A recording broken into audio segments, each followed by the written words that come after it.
श्री जगन्नाथ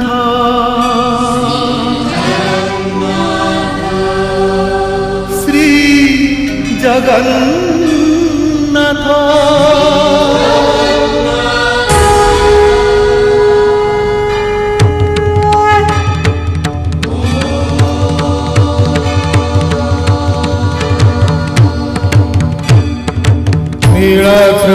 शंखमध्ये शतदलकमले रत्नसिंहासनस्थं सर्वालङ्कारयुक्तं नवघनरुचिरं संयुतं चाग्रतेन भद्राया वामभागे रथचरणयुतं ब्रह्मरुद्रेन्द्रवन्द्यं वेदानां सारमीशं सजनपरिवृतम् ब्रह्मदारुं स्मरामि ब्रह्मदारुं स्मरामि।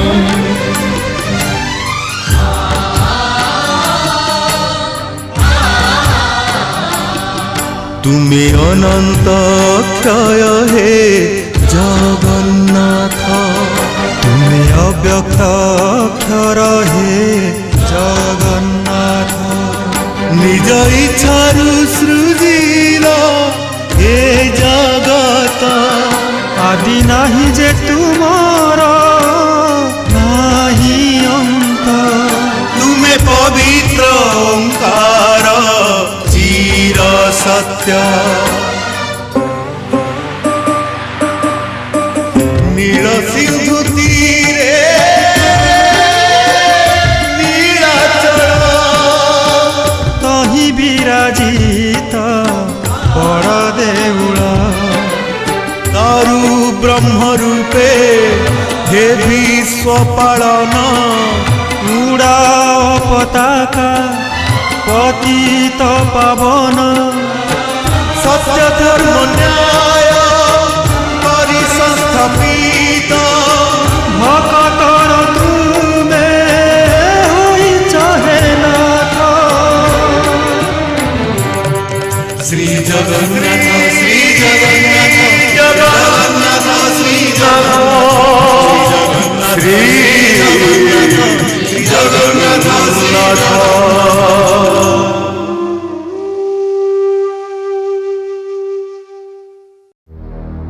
महाम्बोधस्थिरे कनक रुचिरे नील शिखरे बसन प्रसादान्ते सहज बल भद्रेण बलिना सुभद्र मध्यस्थ सकल सुर सेवा बसरदो जगन्नाथ स्वामी नयन पथगामी भव तुमे।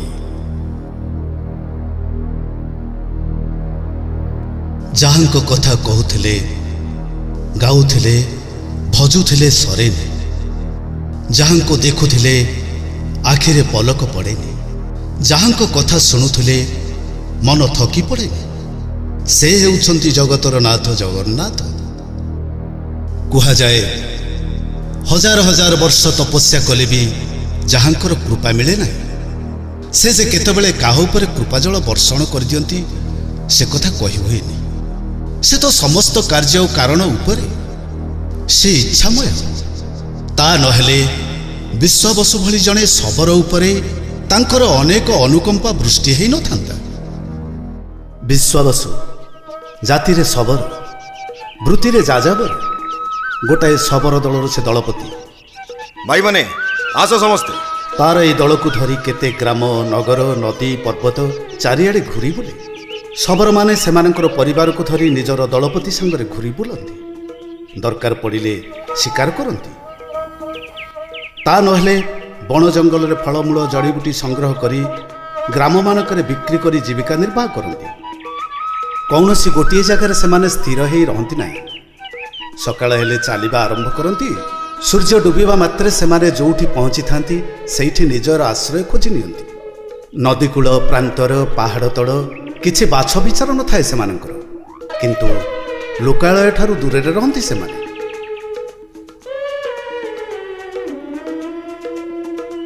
कौन थिला विश्ववसु शिक्षा नथिला सभ्यतार स्पर्श पाई नथिला शास्त्र पुराण संगरे तार संबंध नथिला केवल थिला अति निर्मल हृदयटी ଯେମିତି ନିର୍ମଳ ଆକାଶଟି, ଯେଉଁ ଆକାଶ ଉପରେ ଯନ୍ତ୍ରଣାର ମେଘ କେବେ ଛାଇ ଯାଇନଥିଲା। ନିଜ ସ୍ତ୍ରୀକୁ ଧରି ଦଳପତି ଭାବରେ ଦଳକୁ ସାଙ୍ଗରେ ନେଇ ସେ ଘୁରି ବୁଲୁଥିଲା।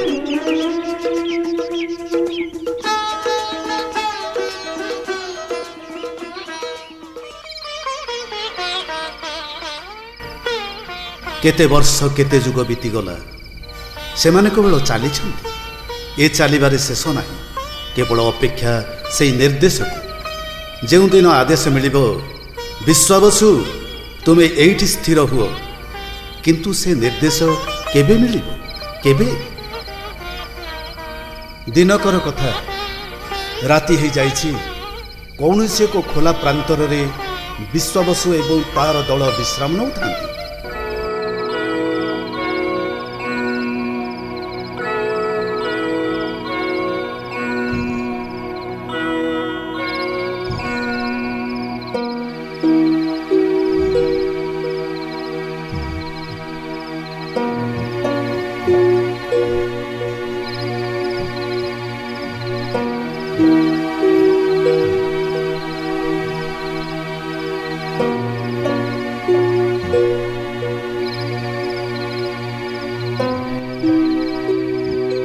विश्वावसु विश्वावसु विश्वावसु विश्वावसु विश्वावसु विश्वावसु विश्वावसु विश्वावसु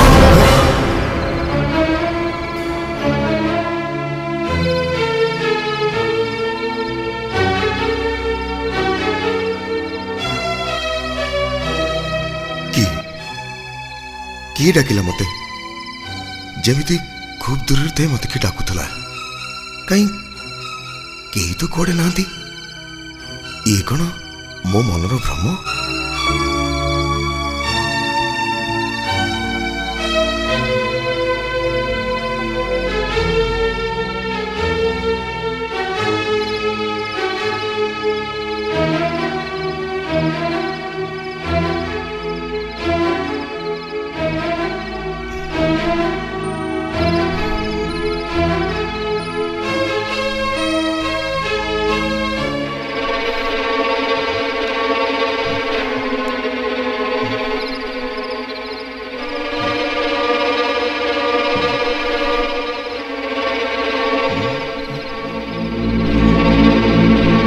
विश्वावसु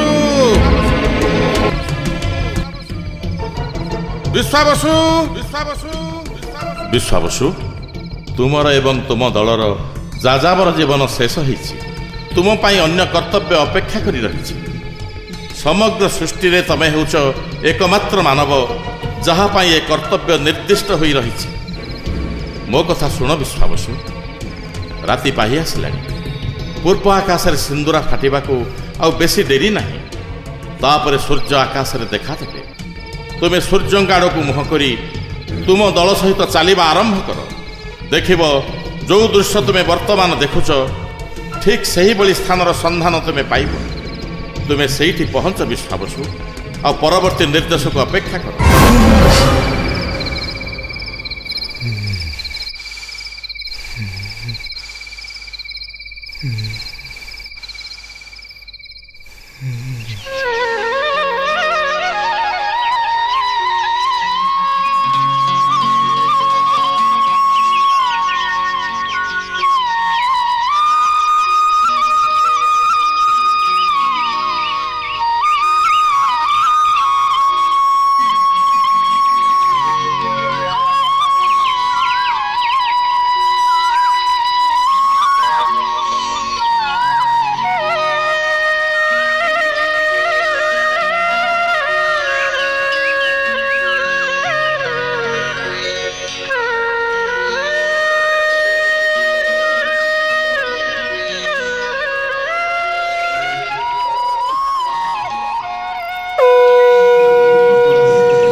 भाई माने खूब शीघ्र नित्यकर्म सारी जीवाई प्रस्तुत हुआ। काली संध्यारे तो आमे सेठारे पहुँचलु। तुम्हें कहिथिल एठी दिने 2 दिन रही चली जीवाकू, हेले राति पाहु पाहु जीवाकू कहूच। हाँ मते सेमिति आदेश मिली। किए आदेश देइची मु जानिनी, स्वप्न देखिली किए जड़े मते कहूची राति पाहिला मात्रे आम समस्त को पूर्व दिग को मुह कर चलवाक पड़ो। मनीष एमती इाड़ू साड़ू केते सपन देखे, रातिर सपन दिन को न थाए। सपन रे किए कौन कहीदेला बोली किए कौन कहला बोली नुहे, ए कथा मते जेमिति को देवतांकर कथा भली लागिला। मते जनागला स्वप्न रे तो नुह, सत को सत मते जेमिति कही शून्य आदेश दउची, आ मु से आदेश मानिबा पई बाध्य। तमे आम दलर मुरबी, आज जाए तम कथा आमे केबे अमान्य करिनु। हौ तमे जदि कहूच आमे जिबा। खूब शीघ्र आमको बाहर पड़ो, समस्ते प्रस्तुत हो जाओ।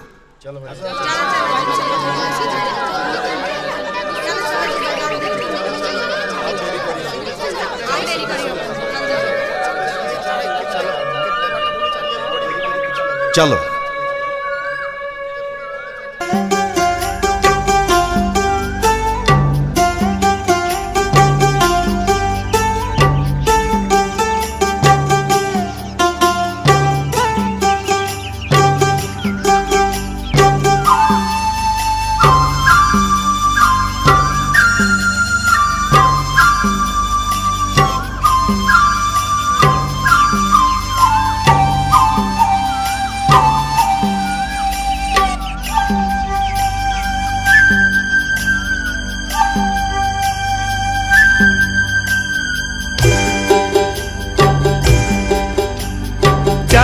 चालीची जीवन जीवन एई तो विधिर विधान। चालीची जीवन जीवन एई तो विधिर विधान। पुरुष परे पुरुष, पुरुष परे पुरुष मानिबी निर्देश।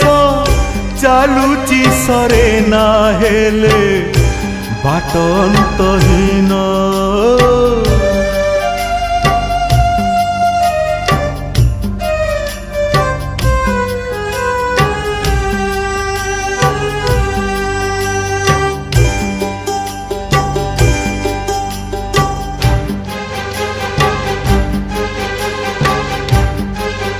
भाई माने आज आम समस्ते एट रही।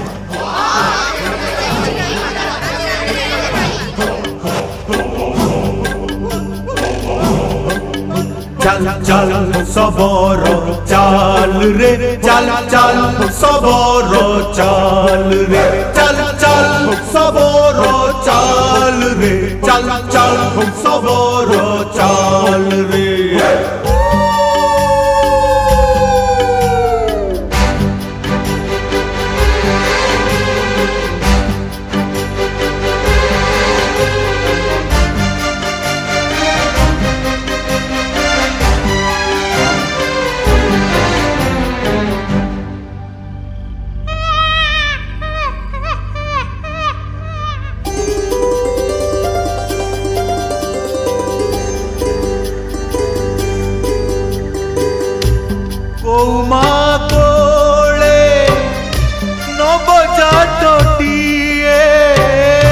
सबुरी मन रे सुख आनी दिए।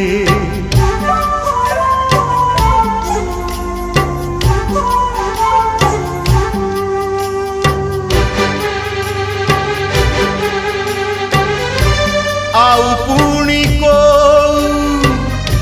पुरुणा लोकटी जीवन पथरू बाहुड़ी जाए। दिन परे दिन बीतुची सुख दुख अंगे निभुची। तारी हेले इंगित सरिब ए चला पथ। मनीष हातरे नाही किछि समाधान। चालीची जीवन जीवन एई तो विधिर विधान। ଚାଲିଛି ଚାଲିଛି ଜୀବନ ଜୀବନ ଏଇ ତ ବିଧିର ବିଧାନ।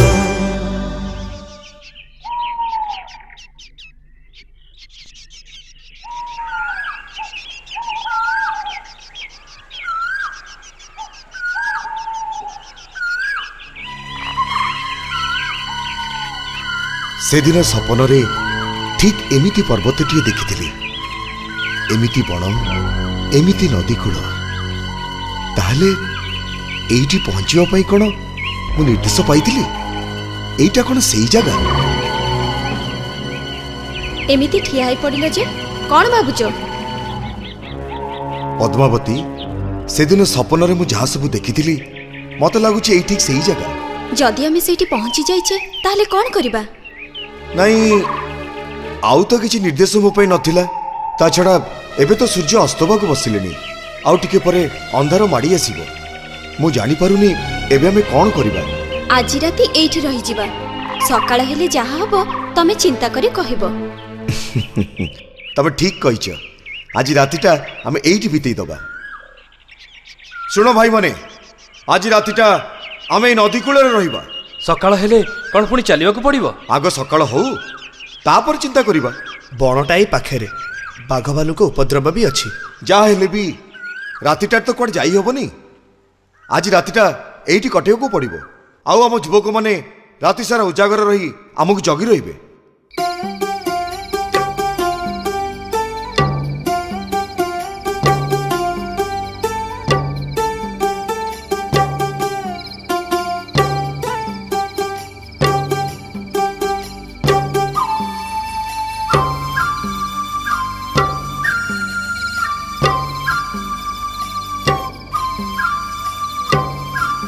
ବଣ ପାହାଡ଼ ଘେରା ଜାଗା ହେଲେ କ'ଣ ହବ? ଭାରି ସୁନ୍ଦର ଲାଗୁଛି ଏ ଜାଗାଟା। ସତରେ ଭାରି ଭଲ ଜାଗା। ଆମ ବାରବୁଲା ଜୀବନ ଭିତରେ ଏମିତି ଜାଗା ମୁଁ କୋଉଠି ଦେଖିନଥିଲି। ହଁ, ଏଇ ବଣ ଭିତରେ କେତେ ଛୋଟ ଛୋଟ ଫୁଲ ଗଛ ଅଛି କେଜାଣି, ତାର ବାସ୍ନା ଭାସି ଆସୁଛି। ନଦୀଟା ଅଣଓସାରିଆ ହେଲେ କ'ଣ ହବ? ଭାରି ସୁନ୍ଦର ଦେଖାଯାଉଛି। କେତେ ଛୋଟ ଛୋଟ ବାଙ୍କ କହିଲ। ମୁଁ ଖାଲି ଭାବୁଛି ପଦ୍ମା, ଏମିତି ଗୋଟେ ସପନ ମୁଁ କାହିଁକି ଦେଖିଲି? କିଏ ମତେ ଏମିତି ନିର୍ଦ୍ଦେଶ ଦେଲା? କାହିଁକି ଦେଲା? ଯିଏ ଦେଇଥାଉ, ତାର କିଛି ମାନେ ଥାଇପାରେ। ମୁଁ ଜାଣିଥିଲି ସପନ କେବେ ସତ ହୁଏନି, ହେଲେ ଏ ସପନ କେମିତି ଫଳିଗଲା? କାହାର କି ଇଚ୍ଛା କେଜାଣି? ସତରେ କାହାର କି ଇଚ୍ଛା କେଜାଣି? ହେଲେ କ'ଣ ହବ? କାଲି ତ ପୁଣି ଆମକୁ ଚାଲିବାକୁ ପଡ଼ିବ। ତମେ କହିଲ ପଦ୍ମା, ଏ ଚାଲିବାରେ କ'ଣ ଆମକୁ କିଛି ମିଳିନି? ଆମେ କ'ଣ କିଛି ଶିଖିବାକୁ ପାଇନେ? କେତେ ବିଚିତ୍ର ଲୋକ, କେତେ ବିଚିତ୍ର ଦେଶ, କେତେ ବଣ ପାହାଡ଼ ନଦୀ। ବାଟ ନ ଚାଲିଥିଲେ ଏସବୁ କ'ଣ ଆମେ ଦେଖିବାକୁ ପାଇଥାନ୍ତେ? ଏଇ ଖୋଲା ଆକାଶ, ଏଇ ଜହ୍ନ ଆଉ ତାରା, ଏଇ ଜହ୍ନର କିରଣ, ଏସବୁକୁ ମନ ଭରି ଉପଭୋଗ କଲା ଭଳି ଜାଗା ୟାଠୁ ଆଉ କ'ଣ କେବେ ଭଲ ମିଳିଥାନ୍ତା? ଏ ସୁକୁମାରୀଟା କୁଆଡ଼େ ଗଲା କେଜାଣି? ଆଖି ପିଛୁଳାକେ କୁଆଡ଼େ ଯେ ଯାଏ। କୁଆଡ଼େ ଆଉ ଯିବ? 7-8 ବର୍ଷର ହେଇଥିଲା ତା ମା ମରିଗଲା। ସେଇଦିନଠୁ ସେ ସବୁବେଳେ ତମରି ପାଖରେ, ତମ ଛାଇ ଭଳି ସବୁବେଳେ ତମ ଚାରିପାଖରେ ଘୁରି ବୁଲୁଥାଏ। ହଁ ପରା, ମତେ ଏମିତି କରିଦେଲେଣି, ତା ବିନା ମୁଁ ମୁହୂର୍ତ୍ତେ ବି ଚଳିପାରିବି। ପଦ୍ମାବତୀ ମା ଆମ ବିଷୟରେ ଜାଣିଲେଣି? ଜାଣିନଥିଲେ। ମାଳତୀଟା ତ ଡବଡବିଟା, ତାରି ମୁହଁରୁ କିଛି ଦିନ ତଳେ ଶୁଣିଲେ। ଭାରି ଖରାପ ଭାବିଲେ ନା? ନାଇଁ, ଖରାପ ଭାବିବେ କାହିଁକି? କହିଲେ ଏବେ ତ ସେମାନେ ପିଲା, ଆଉ କିଛି ଦିନ ଗଲେ ବାବା ଶାନ୍ତଙ୍କ କାନରେ କଥାଟା ପକେଇବେ। ପଦ୍ମାବତୀ ମା ତତେ ଏବେ ବି ଗୋଟେ ଛୋଟ ପିଲା ବୋଲି ଭାବୁଛନ୍ତି। କାଇଁ, ମୁଁ କ'ଣ ବୁଢ଼ୀ ହେଇଗଲିଣି? ନାଇଁ, ବୁଢ଼ୀ ହେଇନୁ ଯେ, କିନ୍ତୁ ବୁଢ଼ୀ ବୁଢ଼ୀ ପାଣି ପିଉଛୁ। ଏଇ ଚିନ୍ତାମଣି। ନାଇଁ ମ, ସେମିତି କହୁ କହୁ କହିଦେଲି ନା। ସୁକୁମାରୀ, ଆଲୋ ଏ ସୁକୁମାରୀ। ଏଇ ଆସିଗଲାଣି। ମୁଁ ବର୍ତ୍ତମାନଠୁ ଖସି ଚାଲି ଯାଉଛି, ନହେଲେ ଫେରେ ଆସି ଦୁନିଆ ପାଲା ଲଗେଇବ। ମୁଁ ଆସିଛି। ଆଲୋ ତୁ ଏଇଠି କ'ଣ କରୁଛୁ ମ? କରିବି କ'ଣ, ମାନେ ନାଇଁ ଏମିତି ଠିଆ ହେଇଥିଲି। ଏମିତି ଠିଆ ହେଇଥିଲି? ମୋ ନାକଟା ପରା କୁକୁର ନାକ। ଏ ଗଛ ମୂଳଟା ଖାଲି ଚିନ୍ତାମଣି ଚିନ୍ତାମଣି ବାସୁଛି। ଧେ ତୁ ନା। ହଉ ଆ, ପଦ୍ମାବତୀ ମା ଡାକ ପକେଇଲେଣି। ଖାଇ ପିଇ ସଅଳ ଶୋଇଲେ ସକାଳେ ଉଠି ପୁଣି ବାହାରିବାକୁ ପଡ଼ିବ। ଆ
ବିଶ୍ୱାବସୁ ବିଶ୍ୱାବସୁ ବିଶ୍ୱାବସୁ ବିଶ୍ୱାବସୁ ବିଶ୍ୱାବସୁ ବିଶ୍ୱାବସୁ କୁହ କ'ଣ କହିବା ପାଇଁ ଚାହ? ମୋ କଥା ମାନି ତୁମେ ଠିକ୍ ଜାଗାରେ ପହଞ୍ଚି ଯାଇଛ ବିଶ୍ୱାବସୁ। ବର୍ତ୍ତମାନ ମୁଁ ଯାହା କହୁଛି ମନ ଦେଇ ଶୁଣ। ତମର ଆଉ ତମ ଦଳର ଯାଯାବର ଜୀବନ ଏଇଠୁ ଶେଷ ହେଲା। ଆଉ କୁଆଡ଼େ ଘୁରି ବୁଲିବା ଦରକାର ନାହିଁ। ଏବେ ଆମର କର୍ତ୍ତବ୍ୟ କ'ଣ? ଆମେ କ'ଣ କରିବୁ? ଏଇ ମୁକ୍ତ ପ୍ରାଙ୍ଗଣରେ ତୁମେ ତୁମର ବସତି ସ୍ଥାପନ କରିବ। ବସତି? ହଁ, ବସତି। ତମେ ସମସ୍ତେ ତମମାନଙ୍କର ଗୃହ ନିର୍ମାଣ କରି ଏଇଠାରେ ଅବସ୍ଥାନ କରିବ। କାଳକ୍ରମେ ଏହା ଶବର ରାଜ୍ୟରେ ପରିଣତ ହେବ। ହେଲେ ଆମେ ଚଳିବୁ କେମିତି? ବଞ୍ଚିବୁ କେମିତି? ଏଇ ପାହାଡ଼, ଅରଣ୍ୟ, ନଦୀ ତମକୁ ବଞ୍ଚିବାର ସାମର୍ଥ୍ୟ ଯୋଗାଇ ଦେବ। ତୁମର ଲୋକମାନେ କୃଷିକର୍ମ କରିବେ। ଏହା ମୋର ନିର୍ଦ୍ଦେଶ। କିନ୍ତୁ ତମେ କିଏ? ସମୟ ଆସିଲେ ତମେ ନିଶ୍ଚୟ ମୋତେ ଜାଣିପାରିବ। ଆଉ ସେ ସମୟ ଖୁବ୍ ଶୀଘ୍ର ଆସୁଛି। କିଏ କିଏ କହୁଛ ମୋତେ? କ'ଣ ହେଲା? ଏମିତି ଜଳ ଜଳ ହେଇ କାହାକୁ ଅନେଇଛ? କ'ଣ ସ୍ୱପ୍ନ ଦେଖିଲ ନା କ'ଣ? ହେ କ'ଣ ହେଲା? ନା, ସେ କିଛି ନୁହଁ, କିଛି ନୁହଁ।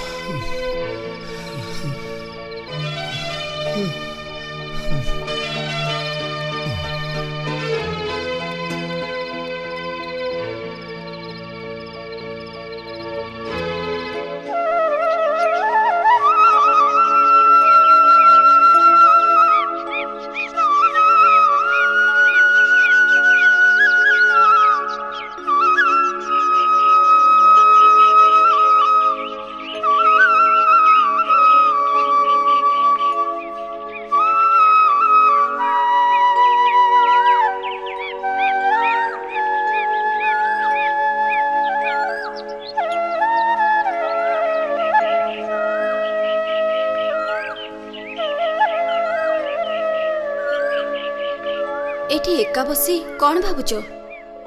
କିଛି ଭାବୁନି, ଖାଲି ଏ ପାହାଡ଼କୁ ଦେଖୁଛି। କେତେ ପାହାଡ଼ ପର୍ବତ ତ ଦେଖିଛ, ଏଇ ପାହାଡ଼ରେ ଏମିତି କ'ଣ ଅଛି ଯେ? ଏ ପାହାଡ଼ ଯେମିତି ସବୁ ପାହାଡ଼ଠୁ ଅଲଗା ମନେ ହେଉଛି। ଯେମିତି ଏ ପାହାଡ଼ କିଛି କହିବାକୁ ଚାହୁଁଛି। ପାହାଡ଼ ପଛପଟେ ଲୁଚି ଯାଉଥିବା ସୂର୍ଯ୍ୟ ମୁଁ ଅନେକ ଥର ଦେଖିଛି, କିନ୍ତୁ କାଲି ଏଠି ପହଞ୍ଚିଲା ବେଳକୁ ସୂର୍ଯ୍ୟ ପାହାଡ଼ ପଛପଟେ ଲୁଚି ଯାଉଥିଲେ।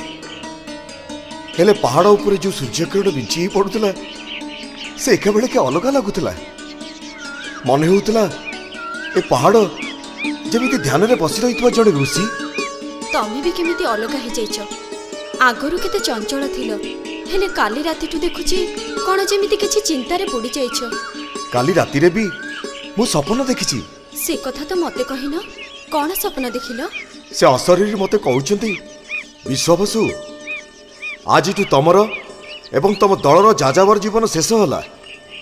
ଆଉ ଘୁରି ବୁଲିବା ଦରକାର ନାହିଁ। ଏଇଠି ଘର ବାନ୍ଧ। କାଳକ୍ରମେ ଇଏ ଶବର ରାଜ୍ୟରେ ପରିଣତ ହେବ। ଆମେ ଚଳିବା କେମିତି? ସେ ପ୍ରଶ୍ନ ସ୍ୱପ୍ନରେ ମୁଁ ବି ପଚାରିଥିଲି। ଉତ୍ତର ମିଳିଲା, ଏଇ ପାହାଡ଼, ଅରଣ୍ୟ, ନଦୀ ତମକୁ ବଞ୍ଚିବାର ସାମର୍ଥ୍ୟ ଯୋଗାଇ ଦେବେ। ତୁମର ଲୋକମାନେ କୃଷିକର୍ମ କରିବେ। ତମେ କ'ଣ କହୁଛ? ତାଙ୍କର ନିର୍ଦ୍ଦେଶ ଏଡ଼େଇ ଦେବା ମୋ ପକ୍ଷରେ ସମ୍ଭବ ନୁହେଁ।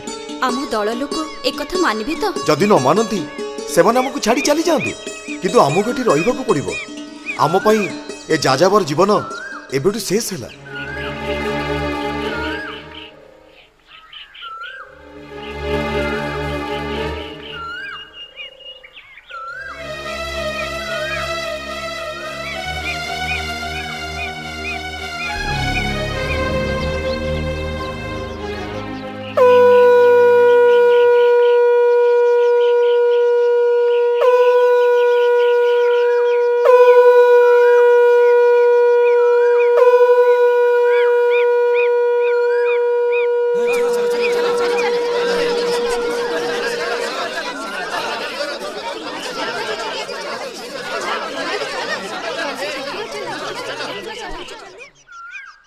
भाई माने मु जहा कहूची सब मन दे शुण।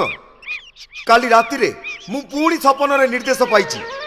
पुरुष पुरुष धरी आमे माने जो घुरी बुलुथिले वर्तमान ठू से सब शेष होला। आमे एबे एई जगह रे घर बांधिबा।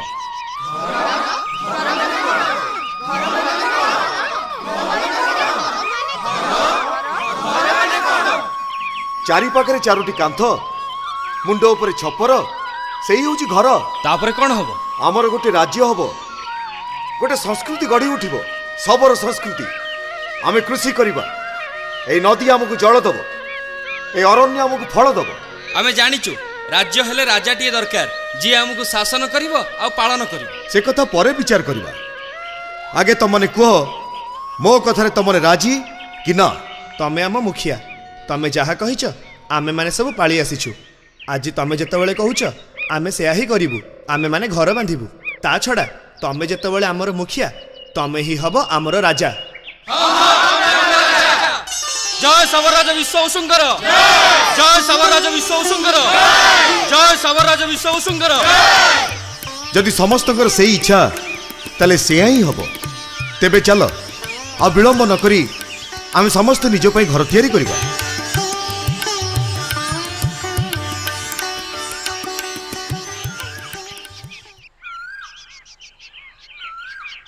आलो जानिचु हमर घर हबो। घर घर घर माने कोन? मु भी तो आगु जानी नथिली। तैयारी हैला परे जानुची घर माने आश्रय। आश्रय सेथिरु हमको कोन मिलिबो?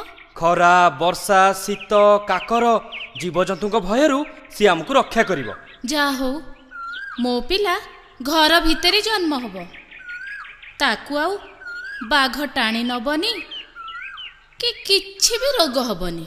आम राजा को आदेश रे आमे समस्ते लागी पड़ीचु। केबे तैयारी सरिबो म? वर्षा दिन पूर्वरु एथर आउ या परे सबुदिन पई वर्षा दिन आमे सेई छपर तळे रही कटेइबा। ताहले हमर खुशीर दिन आसुची। हाँ आसुची बोली जाने।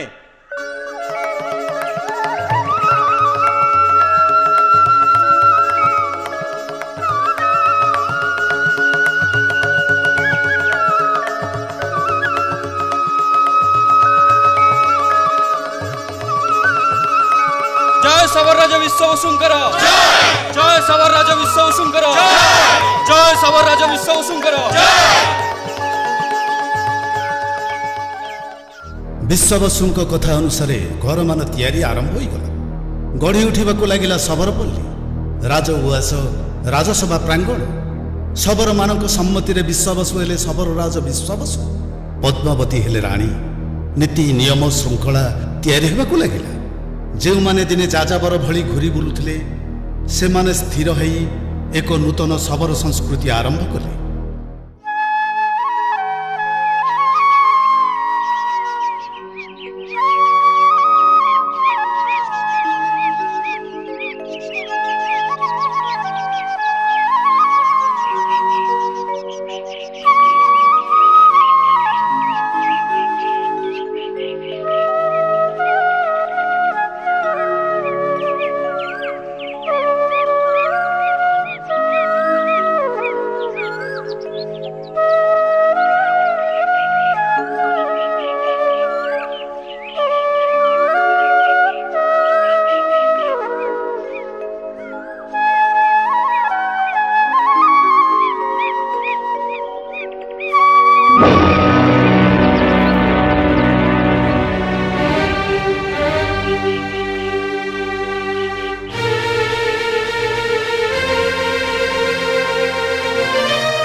ଅବଧାନ ହେଉ ମହାଜନେ, ମୋ କଥା ଶୁଣିବା ହେଉ। ଆରେ କ'ଣ ହେଲା ଦିବାକର?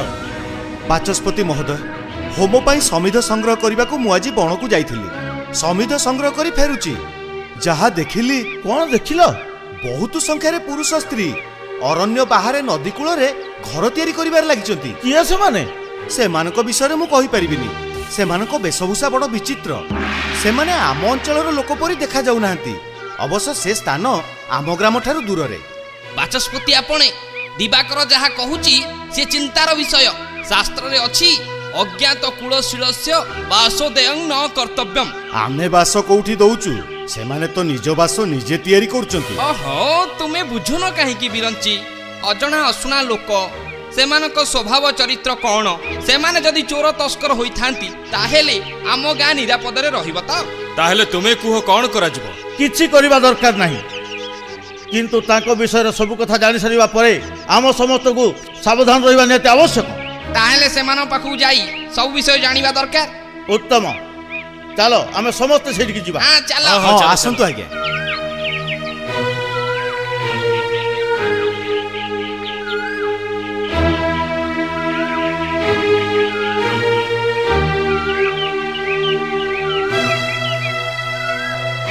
ଆସନ୍ତୁ ଆସନ୍ତୁ। ହେଇ ଦେଖନ୍ତୁ, ଦେଖୁନାହାନ୍ତି? ଦେଖନ୍ତୁ କେମିତି ଘର ତିଆରି କରୁଛନ୍ତି।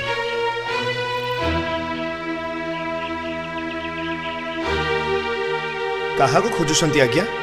ତମେ ମାନେ ସବୁ କିଏ? ଆମେ ମାନେ ଜାତିରେ ଶବର।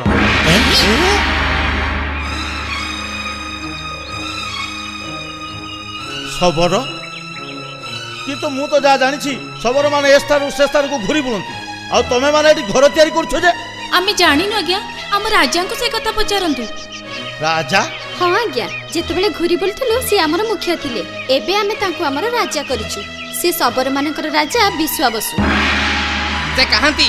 ସକାଳେ ଦେଖିଥିଲି, ସେ ନଈକୂଳ ପଥର ଉପରେ ବସିଥିଲେ। ତମେ ଆମକୁ ତାଙ୍କ ପାଖକୁ ନେଇଯାଇ ପାରିବ?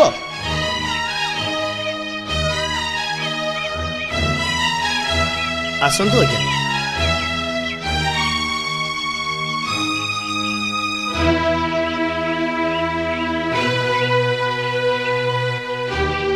ଘଟଣା କ'ଣ? ଏମାନେ କିଏ? କେଜାଣି, ଏମାନେ ବ୍ରାହ୍ମଣ ହେଇଥିବେ। ଆଖପାଖରେ ତ ଗାଁ ଗଣ୍ଡା ନାହିଁ, ଏମାନେ ଆସିଲେ କୋଉଠୁ? ଖବର ନେଇ ମୁଁ ଜାଣିଛି, କିଛି ବାଟ ଗଲେ ସମୁଦ୍ର ପଡ଼ିବ, ତାରି କୂଳେ କୂଳେ କିଛି ଗାଁ ଗଣ୍ଡା ଅଛି। ଏତେ ଦୂରରୁ ଏମାନେ ଆସିଛନ୍ତି? ଏମାନେ ଆମକୁ ଏଠୁ ଉଠେଇ ଦେବେ ନା କ'ଣ? ଛାଡ଼, ଆସ ଯିବା।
आपण माने किए महाजने? परिचय न जानी नमस्कार कल कहीं? आपण मानू देखि मु जानी पड़ची आपण माने समस्ते ब्राह्मण, सेइथि पई तम लोक मानक मुखर आमे मध्य सुनिबा को पाइलु जे तमे समान को राजा, तुम नाम विश्वावसु, आउ तुमे जाति रे सबर। आपण माने ठीक कहिचती। जाजाबर वृत्ति छाड़ी स्थायी बासिंदा हवा पई मन कल काहे की? से कथा मु स्थिर करिनी, मते सेमती निर्देश मिलिची। किए निर्देश दला? ଜାଣିନି। ଜାଣିନ ଆଉ କଣ ଶୂନ୍ୟରୁ ପାଣି ଶୁଣିବାକୁ ପାଇଲ? ହଁ, ଶୂନ୍ୟବାଣୀ। କିଛି ଦିନ ପୂର୍ବରୁ ଆମେ ଯାଯାବର ଥିଲୁ। ସ୍ଥାନକୁ ସ୍ଥାନ ଘୁରି ବୁଲୁଥିଲୁ। ଦିନେ ରାତିରେ ସ୍ୱପ୍ନରେ ମୁଁ ଏଇ ଜାଗା ଦେଖିଲି। ତା ସାଙ୍ଗେ ସାଙ୍ଗେ ଗୋଟେ ବାଣୀ ଶୁଭିଲା। ରାତି ପାହିଲେ ପୂର୍ବ ଦିଗକୁ ମୁହଁ କରି ଚାଲ ବିଶ୍ୱବସୁ। ଯେମିତି ସ୍ଥାନ ତୁମେ ସ୍ୱପ୍ନରେ ଦେଖିଲ ଠିକ୍ ସେମିତି ସ୍ଥାନର ସନ୍ଧାନ ତୁମେ ପାଇବ। ସେ ବାଣୀ ଏମିତି ଥିଲା ଯେ ତାକୁ ଅମାନ୍ୟ କରିବା କଷ୍ଟକର ହେଲା। ସକାଳୁ ଉଠି ଆମେ ପୂର୍ବ ଦିଗକୁ ମୁହଁ କରି ଚାଲିଲୁ। କେତେ ଦିନ କେତେ ରାତି ଏମିତି ବିତିଗଲା। ତାପରେ ଆସି ଆମେ ଏଇଠି ପହଞ୍ଚିଗଲୁ। ମୁଁ ସ୍ୱପ୍ନରେ ଦେଖିଥିବା ଭଳି ଜାଗା ଆମେ ଏଇଠି ପାଇଲୁ। ଠିକ୍ ସେଇ ପାହାଡ଼ ପାଖରେ ବୋହି ଯାଉଥିବା ନଈ, ନିଘଞ୍ଚ ଅରଣ୍ୟ। ତାପରେ କଣ ହେଲା? ଏଠି ପହଞ୍ଚିବା ଦିନ ରାତିରେ ପୁଣି ସ୍ୱପ୍ନ ଦେଖିଲି। ସେଇ ଅଶରୀରୀ କହୁଛନ୍ତି ତମର ଆଉ ତମ ଦଳର ଯାଯାବର ଜୀବନ ଏଇଠି ଶେଷ ହେଲା। ତୁମେମାନେ ଏଇଠି ତୁମର ଘର ବାନ୍ଧ, ବଣର ଫଳମୂଳ, ନଈର ପାଣି ଆଉ କୃଷିକର୍ମ କରି ତମେ ଜୀବନ ନିର୍ବାହ କର। ଏ କ୍ଷେତ୍ର ବିଷୟରେ ତମର କିଛି ଧାରଣା ଅଛି? ନା ମହାଜନେ, ମୁଁ କିଛି ଜାଣିନି। ଏ କ୍ଷେତ୍ର ପାବନ କ୍ଷେତ୍ର। ଏଠିକି ଯିଏ ଆସେ ସେ ତରିଯାଏ। ଏଠୁ ପ୍ରାୟ ଗୋଟେ କୋଶ ଦୂରରେ ସମୁଦ୍ର ଅଛି। ସେ ସମୁଦ୍ରର ନାମ ମହୋଦଧି। ଆଉ ଏ ଯୋଉ ପର୍ବତ ଦେଖୁଛ ସେ ପର୍ବତର ନାମ ନୀଳଗିରି। ମହାଜନେ, ଏ ଜନ୍ମର କଥା ତ କହିପାରିବିନି।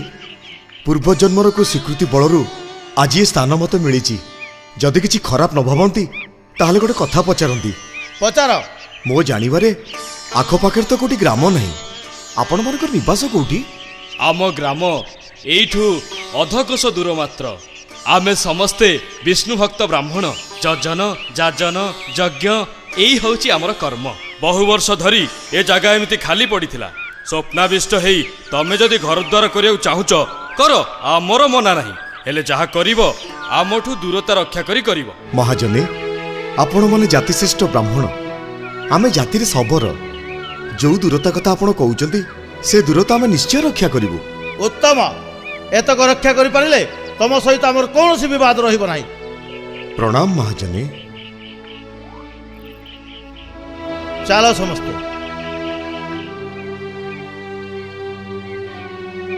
ଟିକେ ଶୁଣିବେ?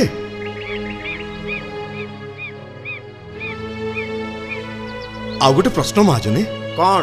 এই ପର୍ବତର ନାଁ କହିଲେ ନୀଳଗିରି। ଏ ପାହାଡ଼ର କଣ କିଛି ବିଶେଷତ୍ୱ ଅଛି? একথা কাহিଁକି ପଚାରିଲ? ଆସିବା ଦିନଠୁ ମହାଜନେ ଏ ପାହାଡ଼ ମୋତେ ସବୁବେଳେ ଆକର୍ଷଣ କରୁଛି। ଘଡ଼ି ଘଡ଼ି ଧରି ଅନେଇ ରହିଲେ ବି ଆଖି ଫେରିବାକୁ ଇଚ୍ଛା ହଉନି। ମୁଁ ତ ମୂର୍ଖ ଶବର। ଆପଣମାନେ ବେଦଜ୍ଞ ବ୍ରାହ୍ମଣ। ଆପଣମାନେ ୟାର କାରଣ କହିପାରିବେ। କାହାକୁ କେତେବେଳେ କୋଉ କଥା ଆକର୍ଷଣ କରେ ସେ କଥା ବୁଝେଇ ହେବନି ବିଶ୍ୱାବସୁ। ଜଣେ ଜଣେ ଅଛନ୍ତି ମହୋଦଧି କୂଳରେ ଠିଆ ହେଇ ସୂର୍ଯ୍ୟୋଦୟରୁ ସୂର୍ଯ୍ୟାସ୍ତ ପର୍ଯ୍ୟନ୍ତ ଅନେଇ ରହିଲେ ବି କେବେ ଥକି ପଡ଼ନ୍ତିନି। କେହି କେହି ଅଛନ୍ତି ନଦୀ କୂଳରେ ଠିଆ ହେଇ ନଦୀର ଅଥଳ ସ୍ରୋତକୁ ଅନେଇ ବି ବହୁତ ଆନନ୍ଦ ପାଆନ୍ତି। ହୁଏତ ସେ ନୀଳଗିରି ପର୍ବତ ତମକୁ ସେମିତି କିଛି ଆନନ୍ଦ ଦଉଥିବ। ଆସ ସମସ୍ତେ।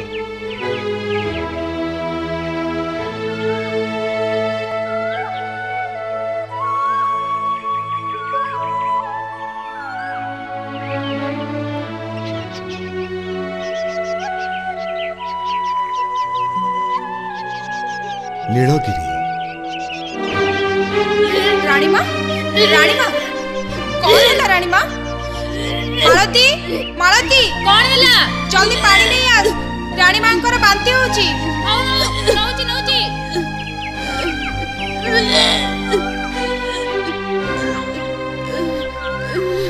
ନିଅ ରାଣୀମା, ମୁହଁ ଧୋଇଦିଅ।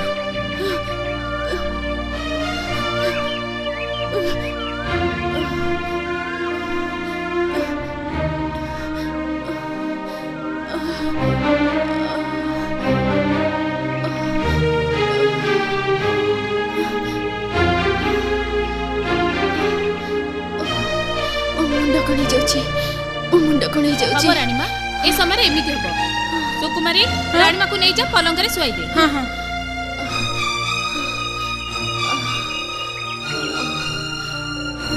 ପଦ୍ମାବତୀ, ପଦ୍ମାବତୀ। ପଦ୍ମାବତୀ ଆରେ ମାଳତୀ ପଦ୍ମାବତୀ କାହିଁ ମଣିମା ଏବେ ଏଇଠି ବସି ରାଣୀମା ବାନ୍ତି କରୁଥିଲେ ତାପରେ ମୁହଁ ହାତ ଧୋଇ ଶୋଇବାକୁ ଗଲେ ସୁକୁମାରୀ ତାଙ୍କ ସାଙ୍ଗରେ ଅଛି ଏମିତି ହଠାତ୍ ହୁଏ ମଣିମା ପେଟରେ ପିଲା ଥିଲେ ଏମିତି ବାନ୍ତି ହୁଏ ମୁଣ୍ଡ ଘୁରାଏ ରାଣୀ ତାହେଲେ ମା ହେବାକୁ ଯାଉଛନ୍ତି ମଣିମା ମାଳତୀ